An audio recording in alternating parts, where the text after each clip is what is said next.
1590 कोटी रुपयाचं पीक कर्ज वाटपाचं टार्गेट होतं आणि 467 कोटी रुपये फक्त बँकेने वाटले होते जिल्ह्यातल्या, म्हणजे फक्त 29% कर्ज वाटप केलं होतं. ह्या ओमराजेनं त्या बँकेच्या माग लागून फडशा पाडून त्याचा परिणाम असा झाला की 2023 मध्ये 1368 कोटी रुपयाचं टार्गेट होतं आणि 1069 कोटी रुपये वाटप, म्हणजे 78% वाटप शेतकऱ्याच्या पीक कर्जाचं ह्याच ओमराजेच्या माध्यमातून केलंय. हे माझं ठळक काम आहे. जवळपास 600 कोटी रुपये जास्तीचे शेतकऱ्याला पीक कर्जाच्या माध्यमातून राष्ट्रीयकृत बँकेतनं त्या ठिकाणी मी केलेल्या पाठपुराव्यामुळे मिळाले. हे उदाहरण मी तोंडी सांगत नाही, आकडेवारी घेऊन तुमच्या सगळ्याच्या समोर सांगितलंय. ही माझं ठळक काम. आता मला तुम्हाला विचारायचंय, अजून बरंच पारायण आहे, पण ती काय पारायण करण्याची माझी इच्छा नाही. फक्त तुम्हाला मला एवढं सांगायचंय की जी माणूस तुमच्या साध्या साध्या गोष्टीकडे लक्ष देऊ शकतो, ती माणूस केंद्राच्या आणि राज्याच्या कुठल्याही योजना राबवण्याच्या बाबतीत कधीही कमी पडणार नाही. हा विश्वास तुम्हाला मला या सभेच्या माध्यमातून आपल्या सगळ्यांना द्यायचा आहे आणि त्यांनाही कळवायचं आहे. आज आपण गंमत बघतोय, भाई और बहनों, किसानों, तुम्हारी आमदनी दुगनी हुई क्या नहीं हुई? म्हणा हुई. झालं नाही का उत्पन्न दुप्पट तुमचं? झालं नाही? सांगितलं की मग असे 2014ला 800 रुपये एकर नांगरण होता, आता 2024ला किती रुपयानं नांगरायला? 2000 रुपयानं. मग दुपटीनं नांगरायला म्हणजे उत्पन्न दुप्पट झालं. हा ना टाळ्या. 600 रुपयाला डीएपीचं पोतं 2014ला होतं, आता डीएपी टाकीत नाव काय की? मग सांगा की आता 1400नं, म्हणजे 600च्या दुपटीपेक्षा जास्त. मग उत्पन्न दुप्पट झाल्याशिवाय टाकायला होगा. 2014ला 4500 रुपये सोयाबीनचा भाव होता आणि आज 4500. ही सोयाबीनचा भाव 11000 रुपयाला गेलता. केंद्र सरकारनं जर पाम तेलावरचं आयात शुल्क कपात केलं नसतं, सोयाबीन आयात केली नसती, तर सोयाबीनचा भाव कदाचित 15000 रुपये क्विंटल राहिला असता. 11000ला गेलेला तर मान्य आहे की, 15000 सोडा, 11000च धरा. 11000चा भाव केंद्र सरकारच्या धोरणामुळे कुठं आला? 4500ला. एका क्विंटलला किती रुपयाचा झपका बसला? करा की हिशेब, नाही तर डॉक्टर पाटील आहे म्हणून 40 वर्ष अजून पुढचे तुमचे. 6500, 11000 वजा 4500 करा, 6500 होते. तरी वरचं 500 मोदींशाच्या नावाने देऊन टाकू, आपल्याला देतील महिन्याला. तसं 6000 धरो. एका एकरात सोयाबीन किती निघतंय? 7 क्विंटल. 5च धरू. 6000 रुपयाच्या फरकानं 5 क्विंटलचं किती झालं? 30000. एका एकरात 30000 असेल तर 5 एकरात 5 त्रिक 15, 1,50,000. एवढं उघड निब्बर नुकसान आपल्या शेतकऱ्याचं झालंय. ती बी कमीत कमी उतार पकडून, कमीत कमी भाव पकडून. 1.5 लाखाचा निबर कुचा बसलाय आणि पारावर चर्चा करते तुझं 4 महिन्याचं 2000 आलं का?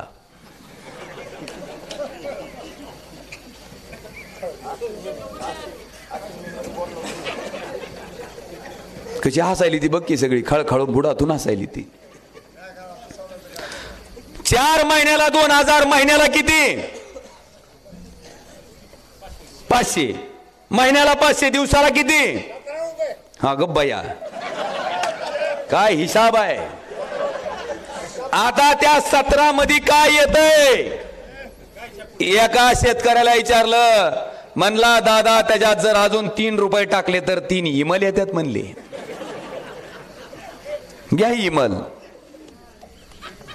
ही सोयाबीनची परिस्थिती, कांद्याची तीच परिस्थिती, आणि हिकडं नीटनीटकी व्हायली शेतकऱ्याची. शेतकरी आत्महत्या करायले आणि तरी पोरग हिंडतय. आपकी बार तुम्ही 400 पार करा. तुम्हाला सोयाबीन घरातलं जर नाही हजारांनी काय लावलं तर नावच ठेवा माझं बदलून. करा तुम्ही 400 पार. हा हो ना. असं काय सांगाली ती ही खामसवाडी 2014च्या आधी नव्हती. इथं जंगल होतं,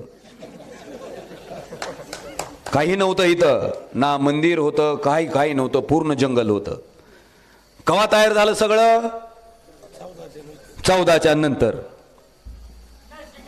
हा ना जोडा हा ना आम्हाला एखादा. माता भगिनी आणि बंधूंनो, काय भाषण चालू आहे? देशाला स्वातंत्र्य कधी मिळालं? लढविते कोण म्हणलं इलेक्शन? नाही 2014च म्हणा की. काय चाललंय बांधवानो? ह्याचा विचार तुम्ही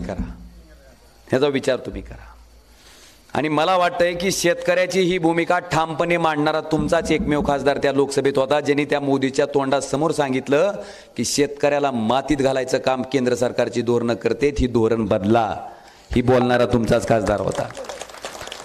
मराठा आरक्षणाच्या बाबतीत सुद्धा जरांगे पाटलाचं आंदोलन होण्याच्या पूर्वी तामिळनाडू सरकारचं आरक्षणाची मर्यादा 78% गेल्याच्या नंतर सुद्धा तामिळनाडू सरकारचं आरक्षण केंद्र सरकारच्या पाठिंब्यावर जर टिकत असेल तर मराठा समाजाचं आरक्षण सुद्धा ते केंद्र सरकारनं जी केलं तीच या सरकारनं करावं आणि आरक्षण टिकवावं म्हणून मागणी करणारा एकमेव तुमचा खासदार होता.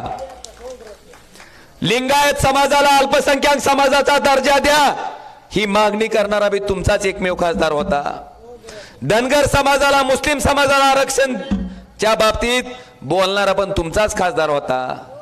मला विचारायचंय की खासदार म्हणून जे काम करणं मला अपेक्षित आहे ती काम मी केलंय का नाही?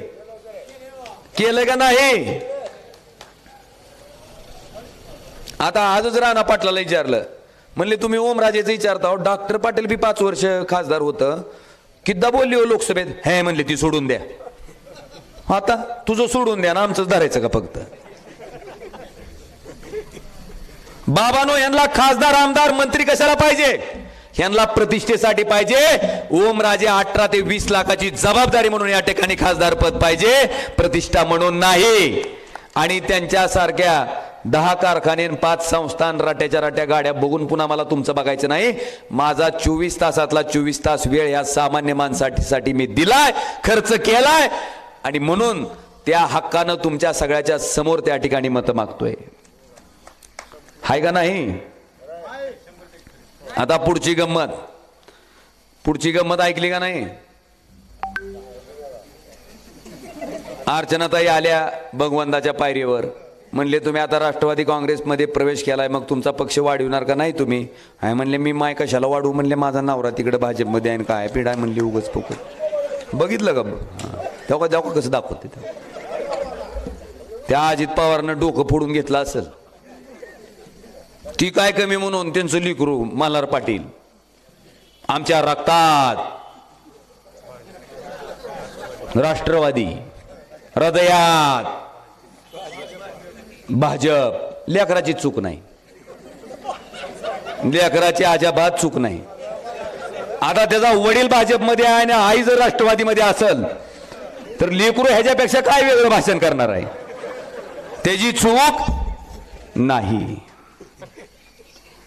तुम्ही महाराष्ट्रात महायुती झालेली बघितली असेल, पण एका कुटुंबात महायुती झालेली आपल्या जिल्ह्यानं बघितली.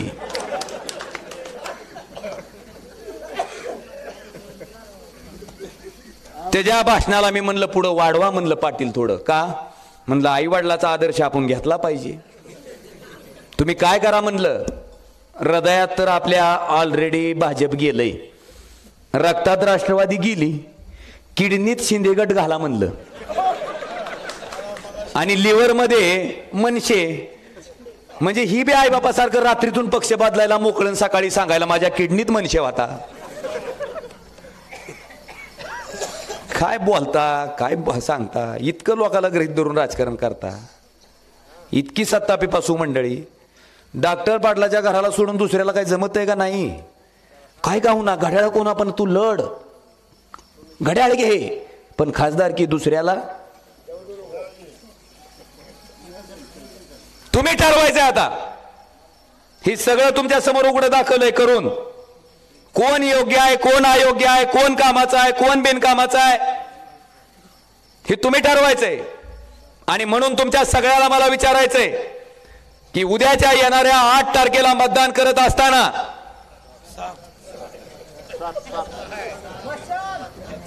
मला माहिती आहे 8 आहे ती, 8 नाही 7 आहे ती, पण 8 म्हणून विचारलं. म्हणलं माझं भाषण मोदीची मन की बात ऐकायला नाही, ऐकायला का भाषण ऐकायला लागलं ती तर कळावं म्हणलं.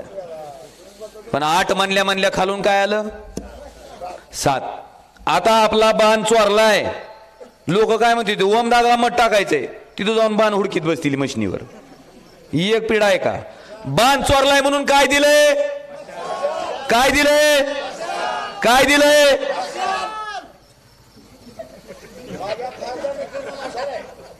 ही मशाल घरोघरी पोचवा.